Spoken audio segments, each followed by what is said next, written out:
Dear Miss Love, ako ho si Christopher. Hindi ko tunay na pangalan. Topper ang tawag sa akin ng lahat. 19 years old pa lamang ako nung mangyari ang istoryang ibabahagi ko sa inyo. Kung paanong may namagitan sa amin ng mga kumari ni Mama, si Tita May at Jen, isang byuda at isang misis ng seaman, ang minsang nakasalo ko. Isang pangyayaring hindi ko makakalimutan. Lumaki akong sanay sa ginhawa kasi may kaya ang mga magulang ko. May negosyo si Papa sa probinsya at si Mama Lydia ay isa sa mga kilala sa subdivision namin. Hindi lang dahil sa yaman, kundi dahil sa dami niyang kaibigan, lalo na yung mahilig niyang mga kumari na halos araw-araw ay nasa bahay. Isa sa pinaka-close ni Mama ay si Tita May. Nasa 45 na yata. Medyo bata pa ang itsura. Maputi, mahaba ang buhok, at palaging nakapustura kahit nasa bahay lang. Ang mister niya ay seaman, kaya madalas wala dito sa Pinas. Halos siya lang at ang mga anak niya ang naiiwan dito. Maganda pa rin naman talaga siya. Halatang maalaga sa sarili. At minsan, hindi ko maiwasang mapatitig sa kanya kapag nasa bahay siya.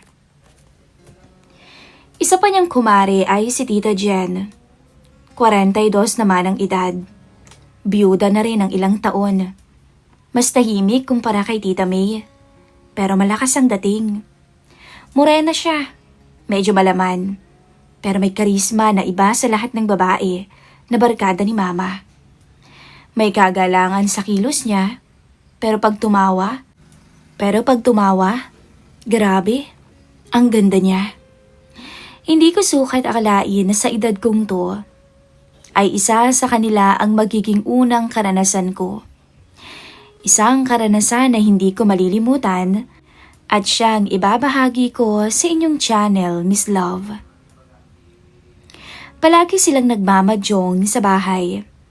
Ako nga parang utusan na. Tagabigay ng merienda nila at ng tsaa nila. Minsan nga, driver din nila ako pag may lakad silang mag-aamiga. Normal na sa akin yon kasi sanay na akong kasama ang mga kumari ni Mama mula pagkabata. Pero nitong huling mga buwan, iba na ang tingin ko. Nagkaroon na ng mali siya kay Tita May. Isang hapon, nung nagmadyong ulit sila sa bahay, si Mama, si May, at si Jen, umupo ako sa sala.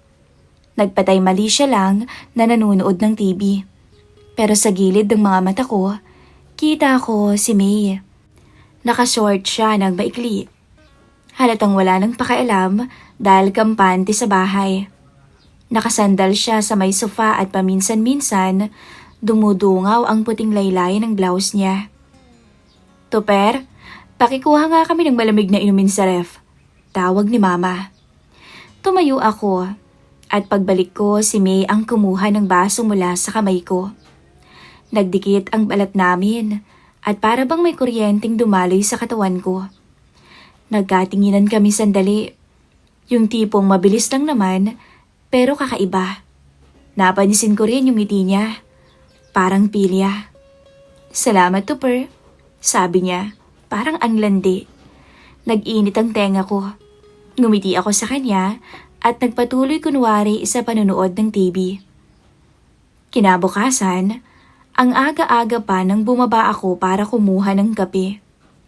Doon ko nadatnan si Tita May sa may kusina. Wala raw si Mama. Umakyat raw muna sandali. Galing pala sila sa pagzuzumba. Hanip ang suot ni Tita May. Kahit nasa 40 na mahigit ang edad. Mababakas pa rin talaga ang ganda ng katawan. Para siyang si Miss Alex Dixon. Mahihiya nga ang kape kapag tinabi sa kanya. Dahil para siyang labanos sa puti at kinis. Naghahanap siya noon ng tsaa sa cabinet, kaso hindi niya naman maabot-abot. "Good morning," bati niya. "Good morning din po," sagot ko na nagkukuno ring kalmado. Habang nagtitimpla ako ng kape, bigla siyang lumapit. Top, ikaw na nga tumulong sa akin. Hindi ko maabot-abot yung nasa taas eh. Sabi niya. Tumayo ako. Inabot yung kahon ng tsaa. Pero habang ginagawa ko yun, sobrang lapit niya sa akin. At nung nakuha ko na, nagtagpo na naman ang mga mata namin. Salamat, sabi niya ulit, pero iba ang tono. Hindi ko alam kung ako lang bang nag-iisip noon, pero ramdam ko na sinasadya niya. Ibang klase talagang babaeng to. Ibang klase talaga ang mga kumari ng mama ko. Bulong ko sa sarili ko. Kinagabihan, nagkayayaan silang mag-inuman sa terrace pagkatapos na magmadyong. Si Mama, si Mayan at si Jen. Ako naman, pasimpleng nakikisali, nagbukas ng isang beer. At habang tumatagal, ramdam kong si Tita May patagal ng patagal ang tingin sa akin. Lalo na nung medyo tipsy na siya. Dumidikit-dikit na siya at pasulyap-sulyap sa akin. Bandang 10:00, nagpaalam na si Jen na aalis at si Mama para magpahinga naman. Naiwan ako nagliligpit. Akala ko aalis na rin si Tita May, nakababalik lang galing CR. Nakangiti ito sa akin habang papalapit. Uy, Top! Salamat ha. Ikaw pang nag-ayos dito. Napakabait talagang bata. Wala ho yun, tita. Sagot ko. Tumingin siya sa paligid. Tahimik ang buong bahay. Lumapit siya ng dahan-dahan, tapos nagbaba ng boses. Alam mo, Tuper, ang gwapo mo na pala ngayon. Hindi ko napansin. Binatang-binata ka na pala. Parang biglang bumilis ang tibok ng puso ko. Hindi ako makasagot agad. Naglakad siya papalapit hanggang sa maramdaman ko ang init ng hininga niya sa mukha ko. Tuper, bulong niya. Pwede bang akin ka muna habang walang asawa ko? Alam mo na, matagal-tagal na nasa barko ang Tito Andy mo. Halos hindi ako makapaniwala sa narinig ko. Ang kumari talaga ni Mama. Napakapilya. Nandito sa harapan ko, nakatingin ng diretso sa mga mata ko. Hindi ko alam kung tama ba o mali ang naririnig ko pero ang katawan ko, hindi ko na mapigilan. Natulala na ako. Tapos, bigla siyang tumawa. Ikaw talagang bata ka. Bueno, tawagan na lang kita kapag may kailangan ako ha? Tapos umalis na siya. Iniwan ako na nakatulala. 2 araw matapos ang inuman sa terrace. Nakatanggap ako ng tawag sa cellphone. Hello, Top. Si Tita Mayan mo to. Boses niya sa kabilang linya. Tita. Sagot ko. Medyo kinakabahan. Bakit po? Pwede ka bang dumaan dito sandali? Wala yung mga bata nasa biyanan ko. May papagawa lang ako sa'yo. Medyo mabigat kasi. Hindi ko kaya ng mag-isa. Kahit hindi pa niya sinasabi kung ano, agad akong pumayag. Parang automatic na, opo, ang lumabas sa bibig ko. Pagdating ko sa bahay nila, sinalubong niya ako sa pinto. Naka-short at sando lang siya na parang nananadya. Pero kahit simpleng ayos lang yun, ang lakas ng dating niya. Pasok ka, Top. Ayun o, pakitulungan naman ako sa kwarto, sabi niya. Sumunod ako sa taas. At pagpasok ko sa silid nilang mag-asawa, napakaraming box na ilalabas. Hindi ko alam kung ano-ano yung mga yon. Tulungan mo ko ha. Kanina pa ako pabalik-balik napapagod na ako. Reklamo niya habang nakapamewang. Sige ho tita, sabi ko. Matapos yun, bigla siyang umiti. Salamat talaga. Ang lakas-lakas mo talaga. Hindi ka na yung batang nakikita ko dati dito. Nakangiti niyang sabi. Ngumiti rin ako, pero hindi na ako makatingin ng diretso dahil masyado siyang malapit sa akin habang nakahawak sa braso ko.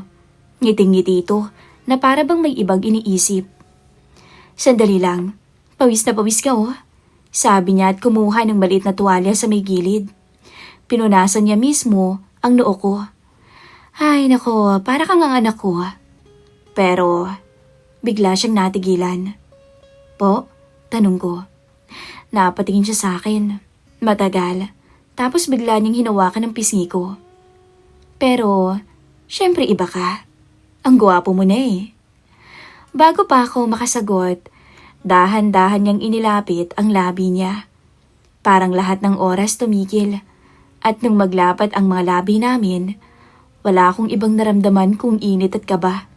Eto na yata yun. Sabi ko sa sarili ko. Mangyayari na yata ang matagal ko nang nasa isip. Tita May, bulong ko na nanginginig. Shh, wag mo muna akong tawaging tita ngayon. Nandito ka naman sa bahay so May na lang. O kung gusto mo, Mayan. At doon, tuluyang bumigay ang lahat. Sa mismong kwarto niya, nilang mag-asawa pala. Habang may nangyayari sa amin, parang nakatingin sa akin yung picture ng asawa niyang nakasabit sa may gilid. Tangina, mapapamura ka na lang talaga kay Tita Mayan. Akala mo iniwan ng 10 taon ng asawa. 7 buwan pa lang naman mula nung umalis si Tito Andy. Hinay-hinay lang ho kayo, Tita Mayan. Ikaw naman hayaan mo na ako. Bihira lang ho maging ganito. Sa'yo lang. Sabay tawa pa niya. Wala na akong nagawa nang tuluyan na nitong makalas ang lahat sa amin. At sa puntong yun, wala nang laman ng utak ko kundi pagbigyan siya. Ano na lang kayang sasabihin ni Mama kapag nalaman niya na ang unang karanasan ko ay ang kumari niya. Pagkatapos nun, nakahiga na siya sa braso ko. Nakatulala sa may kisame pero halatang halata ang tuwa. Top, anya sa seryosong tinig. Walang makakailam nito ha?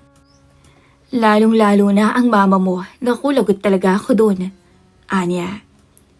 Oho. Wala akong makakaalam nito. Sabi ko. Kahit kinakabahan ako, mas nangingibabaw naman yung saya at kaba ng lihim namin.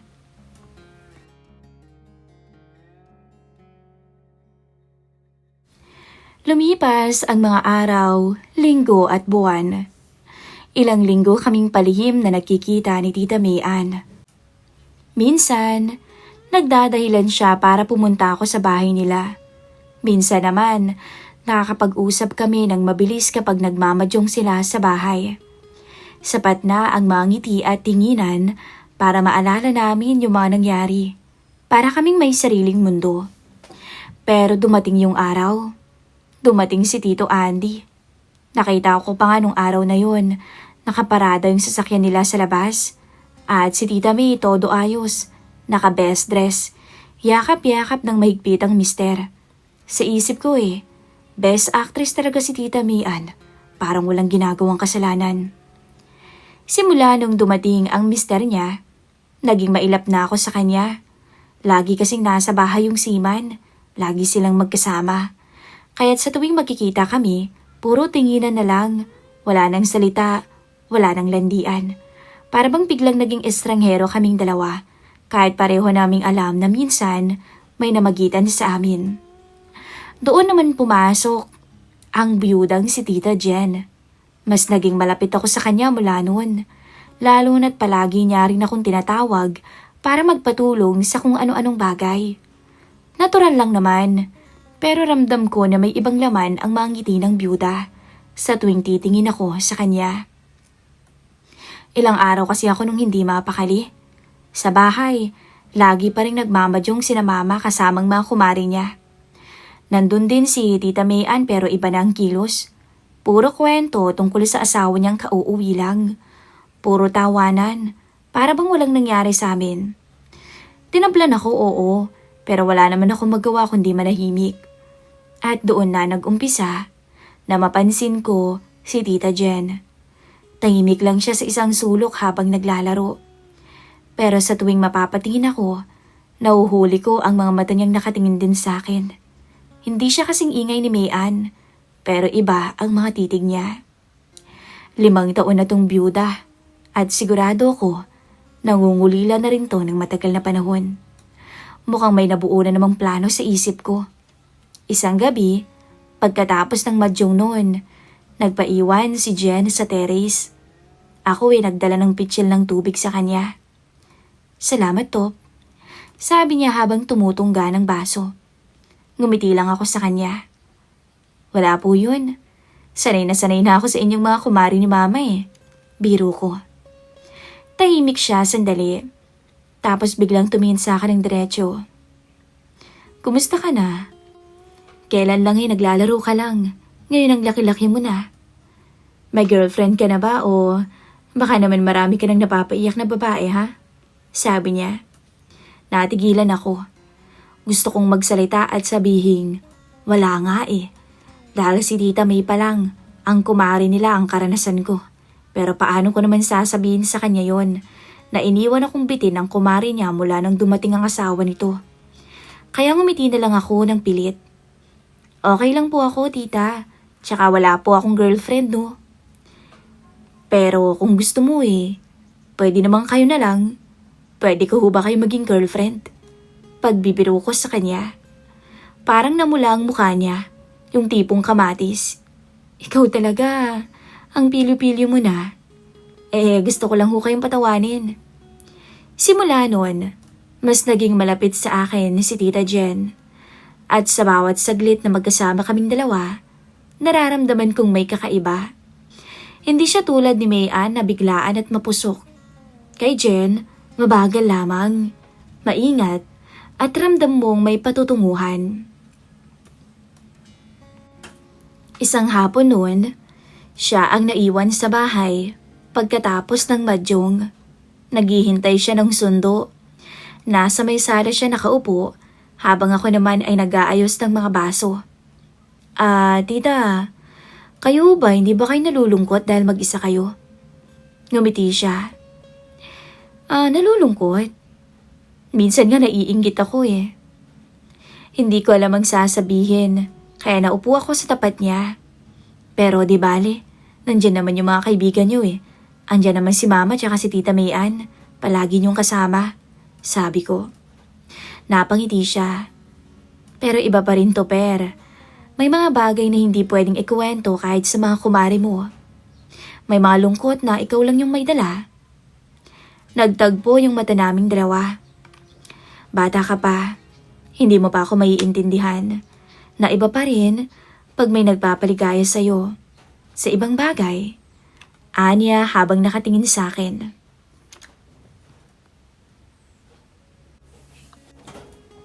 Isang hapon, tinawag siya nito na pumunta sa bahay niya. Kinakabahan pa ako noon pero mabilis rin akong nagtungo. Pagpasok ko sa kwarto niya, naamoy ko agad ang pabango nito. Hindi masakit sa ilong, bagkus nakakaakit. Nagpadala na yung kapatid ko. Eto na yung pinasabay ni Mama mo. Alam ko kailangan niya na to Pabigay na lang sa kanya. Anito. Sige po tita, ako na hong bahala. Sabi ko. Nagkatinginan pa kami bago ako nagpaalam sa kanya. At lumipas pa nga ang mga araw. Hindi ko inaasahan na mapapalapit ako lalo sa kanya. Kung tutuusin dati, halos hindi ko siya napapansin. Tahimik lang kasi siya at palaging nasa tabi nila Mama at Tita May kapag nagmamadyong. Hindi siya pala kwento at mas gusto niyang makinig kaysa magsalita. Habang abala si Tita May Ann sa pagbabalik ng asawa niyang seaman, si Tita Jen ang naging lagi kong kasama. Siya na yung madalas magpaiwan pagkatapos ng madyong. Minsan, nagtsatsaa pa siya habang nakaupo sa may garden. At ako, parang kusa akong napapadikit sa kanya. Dahil isang Sabado ng hapon noon, nung umalis si Mama kasama ang ibang mga kumari niya, si Tita Jen ang naiwan sa amin. Naghihintay daw ng sundo ng pamangkin. Ako naman nasa garahe noon at nag-aayos ng motor. Hindi kami nag-uusap na dalawa. Napansin ko yung suot niya na dress na manipis. Tumingin ako sa kanya at tumitig. Pagkatapos, napatingin din siya sa akin at mabilis na inalis ang pagkakatingin. Bago pa siya umalis, naglakas loob na akong lumapit sa kanya. Alam ko kasi na hindi siya katulad ni Mayan na agresibo. Si Jen parang nag-aantay. Hinihintay na ako ang unang gumawa ng hakbang. Maya-maya, lumapit na ako sa kanya. Tita Jen? Gusto mo bang maramdaman ulit na may asawa ka? Diretso kong tanong. Ha? Di ba sabi mo nalulungkot ka? Na iba pa rin pag may kasama ka, pag may asawa ka. Gusto mo ba kunwari ako munang asawa mo? Sabi ko. Ano bang... Hindi ko na siya pinatapos na magsalita. Hinalikan ko siya kaagad. Parang tumigil ang oras sa loob ng ilang segundo. Hindi niya ako matingnan ng diretso pero ramdam ko, pareho kaming hinihila ng isang bagay na hindi na mapipigilan. Ayos lang ba sa inyong suggestion ko, Tita Jen? Mahinang sabi ko. Jen na lang. Bulong niya na halos hindi marinig. Hindi na siya nagpakipot. Sabi ko na nga ba ako lang ang inaantay niya. At doon, kusa nang naglapit ang mga labi naming dalawa. Una, banayad lang, parang nagkakatakutan pa. Pero nang tuluyan niyang ipikit ang mga mata niya, at hawakan ang batok ko, naging mas malalim na. Naramdaman ko pa nga yung panginginig ng kamay niya, pero mas malakas ang kasabikan. Top, hindi ko alam kung bakit ako ganito. Mahina niyang sabi habang nakahawak na sa dibdib ko. Pero ang tagal ko nang mag-isa. Ngayon lang ulit ako nakaramdam ng ganito. Kaya nahihiya naman ako sa'yo, iho. Hinawakan ko ang kamay niya. Huwag kang mahiya, Tita Jen. Jen, akong bahala sa'yo. Hindi mo mararamdaman ang mag-isa simula ngayon. At doon, tuluyang bumigay na ang lahat. Hinawakan ko ang kamay niya, dinala sa silid ko. At sa pangalawang pagkakataon, pagka sinuswerte ka nga naman, natikman ko rin ang isa pang kumari ni Mama. Pero ngayon, mas sabik dahil byuda. Nakahiga kami sa may kama. Nakatingin siya sa akin. Saglit pa ulit kaming nagkatitigan na para bang biglang huminto ang oras. Maya-maya, dahan-dahan na inilapit ni Tita Jen ang kamay niya sa braso ko. Mainit ang palad niya at malambot. Tupper, bulong niya. Bago tuluyan ko siyang halikan. Sa pagkakataon na yon, natikman ko na ang halik ng byuda. Hindi yun katulad ng halik ni Tita May. Kay Tita Jen, mas kakaiba. Tila mas nananabik at parang matagal nang may kinikimkim. At habang tumatagal, mas lumalalim ang palitan namin. Hanggang sa hindi na ako nakatiis. Niyakap ko na siya ng mahigpit. Ang kapit niya sa batok ko ay para bang ayaw na akong pakawalan. Maya-maya, bigla siyang bumitaw at sinabing, "Matagal na kitang napapansin." Bulong niya. Pero ngayon lang ako nagkaroon ng lakas ng loob. Nanginginig na ako noon, pero hindi ko na kayang umatras. Ang kaba, ang thrill, ang bawal, lahat yun ay nagalo-halo na at nagtutulak sa akin na tuluyan ng angkinin ang byuda. Naganap ang hindi na namin kayang pigilan. Parang lahat ng lungkot at pangungulila ni Tita Jen bilang byuda, ibinuhos niya sa akin. Maya-maya, tuluyan ko na siyang inangkin at ipinangako ko sa kanyang dadalhin ko siya sa lugar na matagal na niyang hindi napupuntahan. Pagkatapos, nakahiga siya sa tabi ko, nakatalikod, pero nakahawak pa rin sa kamay ko. Tahimik kami at hinihingal. Top, bulong niya. Alam mong bawal to, pero ayokong magsinungaling. Matagal ko nang hinahanap-hanap to. Kaya salamat. Ngumiti ako kahit hindi niya naman nakikita. Jen, hindi na kita tatawagin tita kapag tayong dalawa lang ha. Umiling siya at natawa ng mahina. Ikaw talaga. Ang bata-bata mo pa pero mas marunong ka pa sa akin. Para kang matanda na. Tahimik ang silid. Tanging tunog ng mabilis sa tibok ng aming mga puso ang maririnig. Nakapikit si Tita Jen habang nakayakap sa akin. Huwag mo sana akong iwan muna. Huwag mo sana muna akong gawing pampalipas lang ng oras. Mahina nitong sabi, puno ng pag-aalala. Napatingin ako sa kanya. Sa isip ko nagustuhan ko si Tita Mayan, pero iba pala si Tita Jen. Mas totoo, mas malapit sa puso ko. At sa unang pagkakataon, naramdaman kong hindi lang katawan niya ang hanap ko, kundi ang damdamin. Ngumiti ako at hinalikan siya sa noo niya. Huwag kang mag-alala, hindi naman kita iiwan At sa oras na yon, kahit alam kong mas lalo nang gumulo ang lahat, ramdam ko na may bago na naman akong pinasok. Isang relasyon na baka mas malalim kaysa sa una. Kinagabihan, bumalik na sila mama kasama ang mga amiga niya. Normal lamang ang lahat at parang walang nangyari. Doon ko na-realize, Miss Love, ibang klaseng swerte yata ang nangyayari sa akin.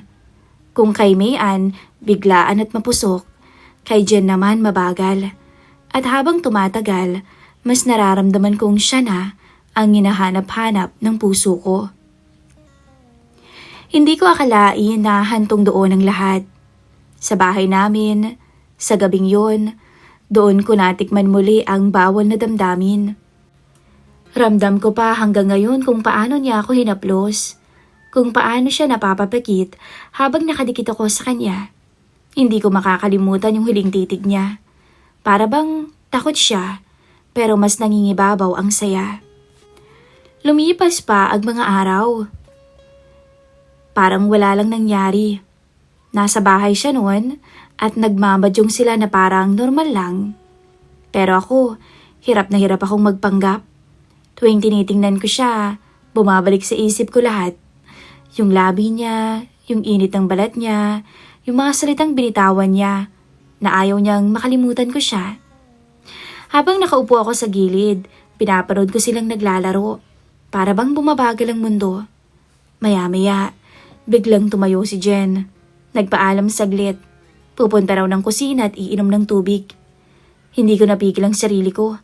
Parang may magnet na humila sa akin. Sumunod ako sa kanya, kahit alam kong delikado. Pagpasok ko sa kusina, nandun siya, nakatalikod, kumukuha ng tubig.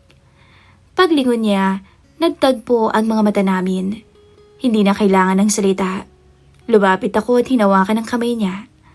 At sa isang iglap, hinalikan niya ako. Saglit lamang, mabilis pero punong-puno ng init at damdamin. Nung bumalik siya sa mesa, wala man lang ni isa sa kanila ang nakahalata. Ako naman, pilit kong tinatago ang ngiti at kaba sa dibdib ko. Halos ilang buwan din na nagpatuloy ang pagtatago naming dalawa. Minsan sa bahay nila, minsan naman kapag naglalaro sila, sumisegue kami sandali. Sa kanya ko yata naranasan lahat. Ang lihim na hindi ko malilimutan. Ngunit dumating ang panahon na kinailangan ko ring umalis pagka-graduate ko. May tumawag na oportunidad at alam kong yun ang tamang oras para magsimula naman ako para sa sarili kong buhay. Bago ko umalis, hindi na kami nagkita pa o nagkaroon ng pagkakataon na magkita pa ni Tita Jen. Ang huling alaala ko sa kanya ay yung huling pagniniig namin sa may sala namin. Nung una, inisip kong tatawag siya o baka magpaparamdam siya. Pero lumipas ang malinggo, buwan, hanggang sa naging taon. Wala. Hindi na siya nagparamdam sa akin.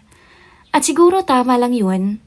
Pareho naming pinili ang pananahimik.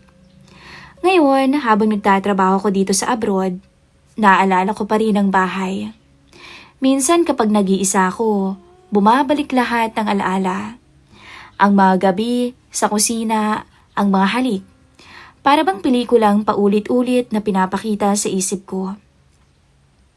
May mga oras na tinatanong ko rin ang sarili ko. Minahal ko kaya talaga si Tita Jen o baka nahulog lang ako dahil bata pa ako noon. Pero sa tuwing naaalala ko naman kung paano niya ako tingnan, alam kong hinahanap-hanap ko pa rin yun hanggang ngayon. Kaya siguro totoo yung naramdaman ko. At siguro siya, totoo din yung naramdaman niya. Ngayon, magkaiba na ang mundo naming dalawa. Ako abala sa trabaho, pilit bumubuo ng kinabukasan ko. Siya, nanatiling byuda pa rin. At siguro, unti-unti niyang tinatanggap na dumaan lang ako sa buhay niya bilang isang alaala. Hindi ko alam kung anong mangyayari sa pagkikita naming dalawa. Pero sigurado ako sa isang bagay. Hindi ko siya makakalimutan. Yung mga taon na dadaan, dala-dala ko pa rin ang mga alaala niya. Yung mga gabing kami lang ang nakakaalam. At yung katotohanan minsan, may dumating sa buhay kong nagbigay ng thrill at excitement. Kung tatanungin niyo ako kung nagsisisi ba ako, syempre hindi. Ewan ko na lang din kung may katulad akong kwento na natikba ng dalawang kumari ng nanay nila. O baka naman swerte lang talaga ako. Sa huli, naging parte sila ng buhay ko na hindi na mabubura.